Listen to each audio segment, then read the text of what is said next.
बहुत स्वागत, नमस्कार। आप देखना शुरू कर चुके हैं खबर असरदार। यूपी का फर्रुखाबाद में कांग्रेस नेता और पूर्व केंद्रीय मंत्री सलमान खुर्शीद की भतीजी मारिया आलम खान की वोट जिहाद की अपील ने सियासी पारे को हाई कर दिया है। बीजेपी ने इस बयान को हाथों हाथ लिया और मारिया के बयान के बहाने इंडिया गठबंधन को घेर लिया। पीएम मोदी ने भी विपक्ष पर इसे लेकर जमकर प्रहार किए। वार पलटवार, आरोप प्रत्यारोप और आरक्षण पर चुनावी तापमान पहले ही गर्म था। अब उसमें वोट जिहाद की एंट्री ने तड़के का काम किया है। वोट जिहाद का तड़का किसी और ने नहीं बल्कि कांग्रेस के कद्दावर नेता और पूर्व केंद्रीय मंत्री सलमान खुर्शीद की भतीजी मारिया आलम खान ने एकजुट होकर और खामोशी के साथ वोट जिहाद करने की अपील की। इतना ही नहीं, उन्होंने बीजेपी का साथ देने वाले मुसलमानों का हुक्का पानी बंद करने तक का ऐलान कर दिया। हम सिर्फ अब जिताने के रह गए और हराने के रह गए, और अगर अब भी एक नहीं हुए तो ये समझ लेना कि यहाँ से हमारा नामो नक्श मिटाने के लिए ये संघी सरकार जो कोशिश कर रही है उसको तुम कामयाब करने का काम करोगे, उसके मंसूबों को कामयाब करने का काम करोगे। इसलिए बहुत अकलमंदी के साथ, बहुत जज्बाती न होके, बहुत खामोशी के साथ, एक साथ होके वोटों का जिहाद करो। बयान के बाद मारिया के खिलाफ केस दर्ज हो गया है। लव जिहाद और लैंड जिहाद पर बीजेपी पहले ही हमलावर थी। अब मारिया के वोट जिहाद ने बीजेपी को एक और मुद्दा थमा दिया है। ये देश किसी फतवे या फरमान से नहीं, भारत के संविधान, बाबा साहब अंबेडकर के दिए संविधान से चलता है। अब तक विपक्ष आरक्षण को मुद्दा बनाकर सरकार को घेरने की तैयारी में था और इसी लड़ाई में गृह मंत्री अमित शाह के फेक वीडियो को शेयर भी किया गया था। विपक्ष आरक्षण के मुद्दे पर सरकार को घेरता उससे पहले ही पीएम मोदी ने खुद मोर्चा संभाल लिया। कांग्रेस वाले सुन ले, उनके चट्टे बट्टे सुन ले, उनकी पूरी जमात सुन ले, जब तक मोदी जिंदा है मैं दलितों का आरक्षण, आदिवासियों का आरक्षण, ओबीसी का आरक्षण, मुसलमानों को धर्म के आधार पर नहीं देने दूंगा। तीसरे चरण से पहले भले ही आरक्षण पर विपक्ष हमलावर हो, लेकिन वोट जिहाद वाले बयान ने उसे एक ही झटके में बैकफुट पर ला दिया है। इधर अमित शाह ने आरोप लगाया कि आरक्षण को लेकर कांग्रेस जनता को गुमराह कर रही है। अमित शाह ने कहा कि मोदी जी ने ना आरक्षण हटाया ना हटाएंगे। मोदी जी ने अगर कुछ हटाया है तो धारा 370 को हटाया है, नक्सलवाद को हटाया। मोदी जी को बहुमत मिलेगा तो मोदी जी आरक्षण हटा देंगे। मेरा फेक वीडियो बनाकर सर्कुलेट करते। मैं आपको बताना चाहता हूं कोरबा वालों, 10 साल से आपके आशीर्वाद से मोदी जी के पास बहुमत है। मोदी जी ने आरक्षण ना हटाया ना हटाए। बहुमत का उपयोग क्या किया? 370 हटाने के लिए किया, राम जन्मभूमि का मंदिर बनाने के लिए, सीए लाने के लिए, ट्रिपल तलाक हटाने के लिए किया, और अब यहां सरकार दी बहुमत का सरकार का उपयोग नक्सलवाद को समाप्त करने के लिए। और अब छत्तीसगढ़ का रुख करेंगे। छत्तीसगढ़ में कांग्रेस की राष्ट्रीय प्रवक्ता राधिका खेड़ा, इनके मामले ने तूल पकड़ लिया है। कांग्रेस संचार विभाग के प्रमुख हैं सुशील आनंद शुक्ला, उनसे विवाद हुआ था। उनके सोशल मीडिया पर पोस्ट ने बीजेपी को बम्पर हमले का मौका दे दिया। वहीं कांग्रेस पूरे मामले पर अब सफाई देती फिर रही है।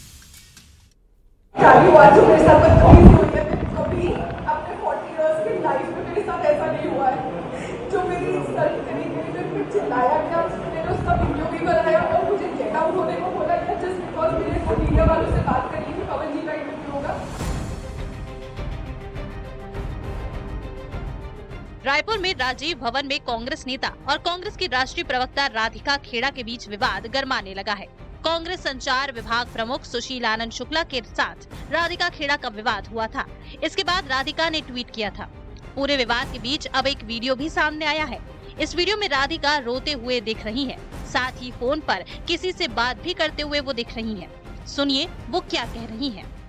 अपने 40 इयर्स की लाइफ में मेरे साथ ऐसा नहीं हुआ है। जो मेरी इंसल्ट करी गई, मेरे पे चिल्लाया गया, मैंने उसका वीडियो भी बनाया और मुझे गेट आउट होने को बोला गया। Just does nothing. मैं जब उससे बात कर रही हूँ, मेरे पे चिल्लाता है कंटिन्यूअसली। मैंने आपको पहले भी बताया था, मैं पार्टी से भी इस्तीफा दे रही हूँ। I am leaving the party. उनके सोशल मीडिया पर पोस्ट और वीडियो के सामने आने के बाद बीजेपी ने कांग्रेस के खिलाफ मोर्चा खोल दिया। सीएम ने तंज कसते हुए कांग्रेस को डूबता हुआ जहाज करार दिया। साथ ही पूर्व सीएम भूपेश बघेल की भाभी का जिक्र करते हुए कहा कि कांग्रेस के घर में बिखराव हो गया है। देखिए, अब कांग्रेस डूबता हुआ जहाज है। इनके घर में बिखराव हो गया है। यहाँ के जो पूर्व मुख्यमंत्री हैं भूपेश बघेल, उनके घर में भी बिखराव हो गया। उनकी भाभी श्रीमती सीमा बघेल वो भाजपा ज्वाइन कर चुकी हैं। तो इसी से अंदाज़ा लगा सकते हैं कि कांग्रेस में किस हिसाब से मतलब बिखराव है। उधर लोकसभा चुनाव के अंतिम चरण की वोटिंग नजदीक है। ऐसे में कांग्रेस के अंदर चल रहे विवाद ने पार्टी को बैकफुट पर धकेल दिया है। लिहाजा प्रदेश अध्यक्ष ने सफाई दी। साथ ही बीजेपी पर झूठ बोलने के आरोप भी जड़े। देखिए, भारतीय जनता पार्टी के पास कोई मुद्दा है नहीं। वो सिर्फ कांग्रेस का मुंह ताकते रहती है कि कभी कोई नेता कुछ बोल दे, कभी कोई नेता कुछ और बयान दे दे। देखिए, भारतीय जनता पार्टी दूसरे चरण के बाद बुरी तरह से हार मान चुकी है और डर चुकी है। और तीसरे चरण में भी भारतीय जनता पार्टी के खिलाफ माहौल है और कांग्रेस मजबूती के साथ चुनाव लड़ रही है। इसलिए भारतीय जनता पार्टी के पास कोई मुद्दा नहीं होने की वजह से इसको जानबूझकर मुद्दा बनाने की कोशिश कर रही है। देखिए, भारतीय जनता पार्टी पहले अपना घर तो संभाल ले, पहले अपना घर संभाल ले, फिर बात करें। बताया जा रहा है कि पवन खेड़ा के कुछ इंटरव्यू को राधिका खेड़ा ने मैनेज किया था, जिसे लेकर सुशील आनंद शुक्ला को इसकी जानकारी नहीं थी। सुशील छत्तीसगढ़ कांग्रेस के संचार विभाग के प्रमुख हैं और इसे लेकर दोनों की कहासुनी इस कदर बढ़ी कि बात पार्टी छोड़ने तक आ गई। पूरे विवाद ने बीजेपी को लोकसभा चुनाव के बीच कांग्रेस को घेरने का मौका दिया और कांग्रेस गुटबाजी पर सफाई देने को मजबूर हुई है। Bureau report, news 18।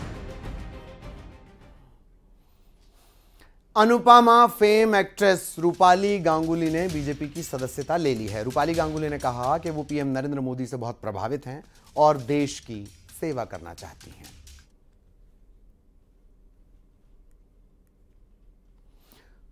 तो ये तस्वीरें भी हैं। जेपी नड्डा ने उन्हें पार्टी की सदस्यता उनका स्वागत भी किया। रूपाली गांगुली और अनुपमा के तौर पर आप इन्हें जानते हैं, बहुत फेमस एक्ट्रेस, लेकिन अनुपमा ने इन्हें एक अलग पहचान दी।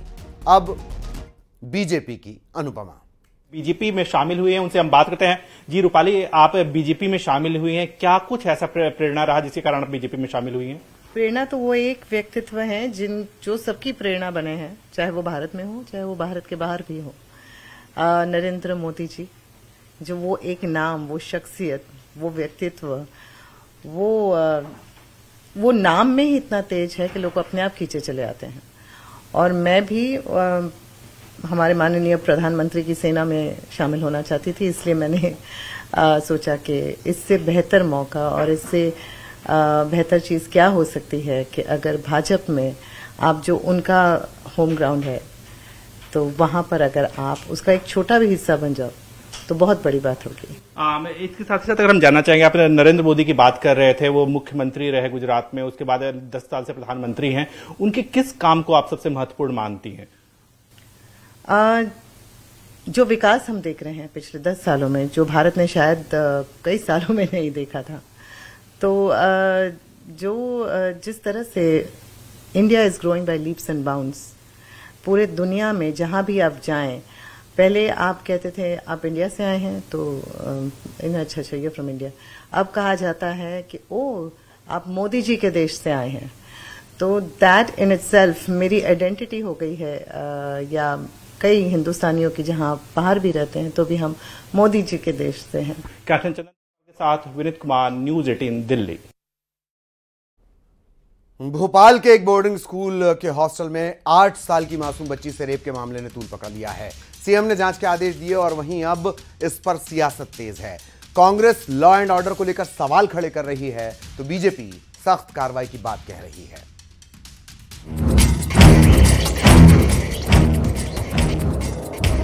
भोपाल के बोर्डिंग स्कूल के हॉस्टल में 8 साल की बच्ची से रेप मामले ने सनसनी फैला दी है।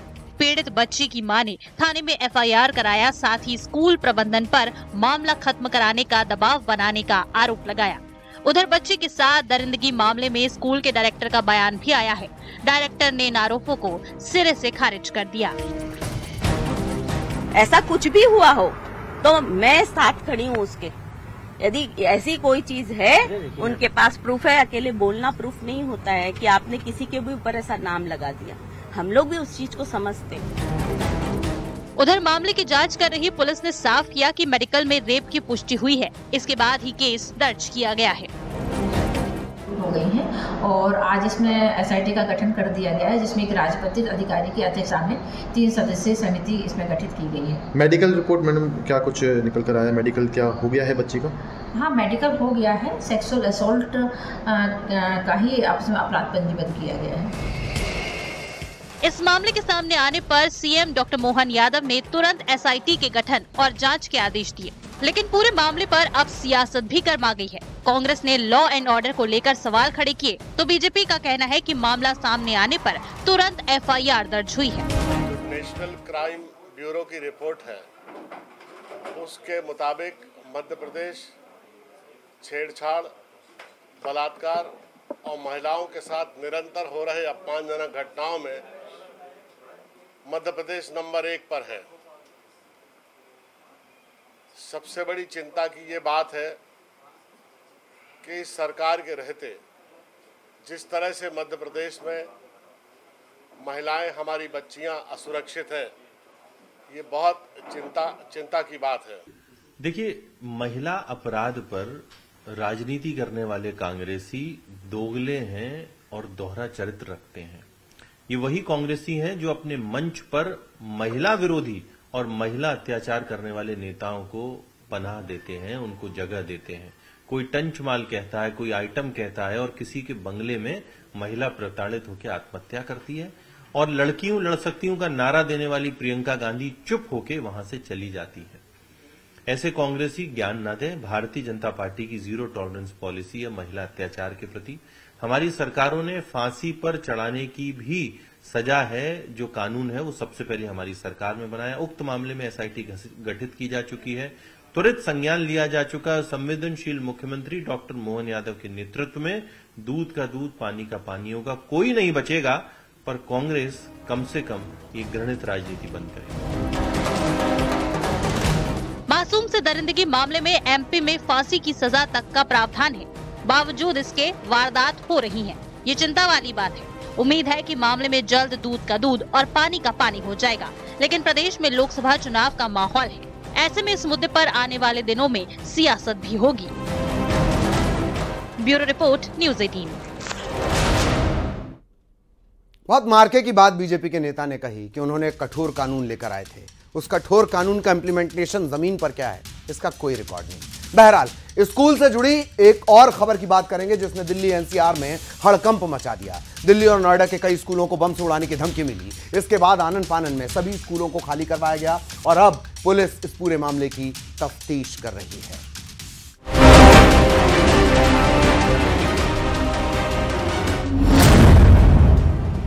स्कूलों को बम से उड़ाने की धमकी, ईमेल से भेजा गया धमकी भरा खत, बारूदी साजिश से एनसीआर में सनसनी। बुधवार की सुबह सुबह आई इस खबर ने पूरे देश में हड़कंप मचा दिया। एक दो नहीं, कई स्कूलों को बम से उड़ाने की धमकी दी गई।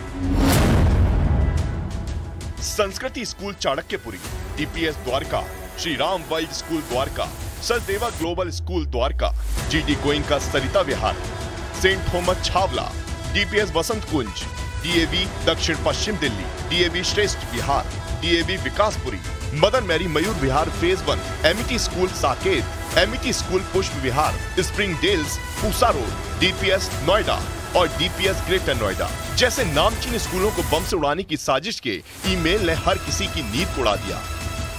दिल्ली के कई स्कूलों में आज सुबह एक ऐसी मेल आई जो धमकी भरी थी, जिसमें ये कहा गया था कि दिल्ली के इन स्कूलों में जो बॉम्ब है वो रखा गया है। जिसके बाद सबसे पहले द्वारका के डीपीएस स्कूल में एक मेल मिली, क्योंकि स्कूल का स्टाफ सुबह आया था। उसने मेल के जरिए ये जानकारी जब देखी तो उसके बाद उनके होश उड़ गए। इसको हैंडल करते हुए डॉग स्क्वाड और बॉम्ब स्क्वाड सभी स्कूलों के अंदर गए।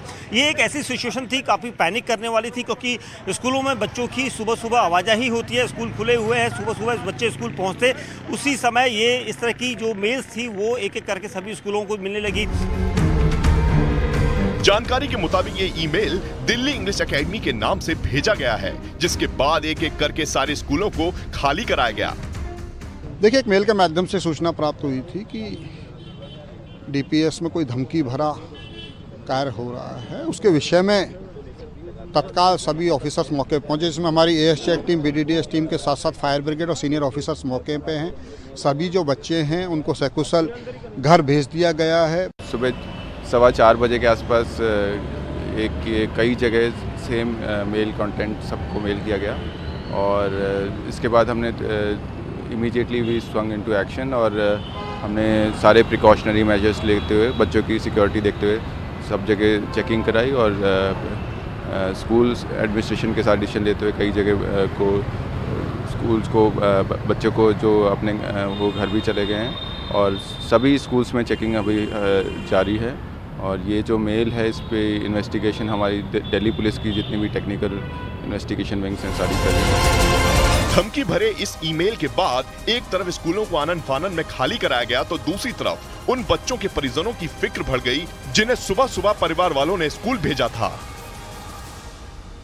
देखिए, मेल आई थी कि भाई कुछ बॉम्ब है कहीं जगह पे, पर देखिए बच्चे हैं हमारे पास, तो हम कोई चांसेस नहीं ले सकते। हमने चेयरमैन से भी बात किया और सारे सीनियर ऑफिसर से पुलिस की बात किया, उनका सपोर्ट मांगा, और साइमल्टेनियसली हमने बच्चों को ओपन एरिया में निकाला क्लासरूम से, और पेरेंट्स को मैसेज किया, बसेस को दोबारा से लाइन अप किया और बच्चों को भेज दिया है। इस बेहद सनसनीखेज मामले में साइबर सेल अपनी जांच को आगे बढ़ा रही है। ईमेल और आईपी एड्रेस के जरिए आरोपियों की गर्दन तक पहुंचने की कोशिश की जा रही है।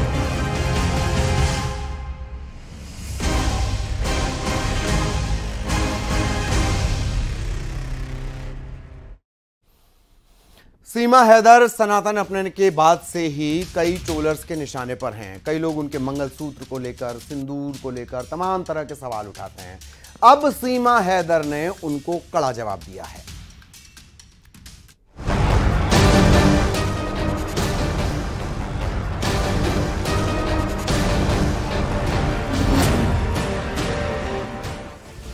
सीमा हैदर जब से पाकिस्तान से भारत आई हैं, तभी से उसके नाम का शोर चल रहा है। पहले सीमा ने सचिन मीणा से अपनी दूसरी शादी का दावा किया। मार्च में दोनों ने सालगिरह भी मनाई। सीमा कहती है कि वो पूरी तरह सनातन के रंग में ढल चुकी है, और इसके लिए वो मांग में सचिन के नाम का सिंदूर भरती हैं, गले में मंगलसूत्र भी पहनती हैं। वो हिंदुओं के हर त्योहार को बड़े धूमधाम से मनाती हैं और वीडियो शेयर करती हैं। लेकिन पाकिस्तान में बैठे उसके पहले पति गुलाम हैदर ये सब बर्दाश्त नहीं कर पा रहे हैं। वो सीमा और सचिन को अदालत की दहलीज तक ले आया है। इसी महीने की 27 तारीख को सीमा हैदर और सचिन मीणा की शादी कराने वाले पंडित की कोर्ट में पेशी भी होनी है। इतने दिनों से जो हमारे ऊपर झूठे झूठे आरोप लगाए जा रहे थे, बच्चों के ऊपर, मेरे पति के ऊपर, मेरे परिवार के ऊपर, मेरी मीना फैमिली के ऊपर, मीना समाज के ऊपर, रबुपुरा के ऊपर जो झूठे झूठे आरोप लगाए जा रहे हैं, सनातन धर्म पे आरोप लगाए जा रहे हैं, मेरी बिंदी सिंदूर लगाने पे और मेरे मंगलसूत्र पहनने पे जो आरोप लगाए जा रहे हैं, मेरे व्रत रखने पे, मेरी पूजा करने पे और मेरा हनुमान चालीसा पढ़ने पे जो अलग अलग लोग आरोप लगा रहे हैं, तो अब मैं उन चीजों से परेशान होके, दुखी होके मैं अपने प्यारे भाई डॉक्टर एपी सिंह को मैंने कहा कि आप इन पे सख्त कार्रवाई करें। सोशल मीडिया पर सीमा हैदर पर सवाल उठाने वाले लोग भी कम नहीं है। सीमा ने उनको जवाब दिया है। सीमा का कहना है कि लोग उनके सनातन धर्म का पालन करने पर भी सवाल उठाते हैं। कई लोग तो बुरा भला तक कहते हैं। ऐसे लोगों पर कार्रवाई करने का फैसला लिया है। क्योंकि अब बहुत हो गया, अब सहन शक्ति खत्म, अब जो उनको जवाब देना ही पड़ेगा, क्योंकि अब और नहीं सुन सकते।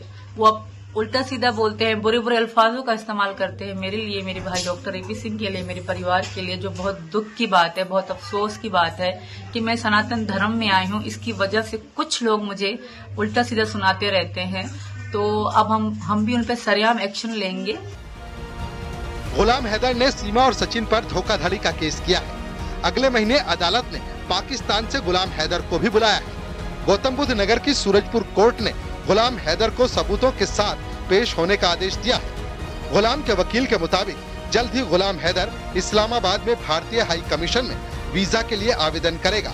अभी सीमा के मामले में कई मोड़ आने बाकी हैं। Bureau report, news 18।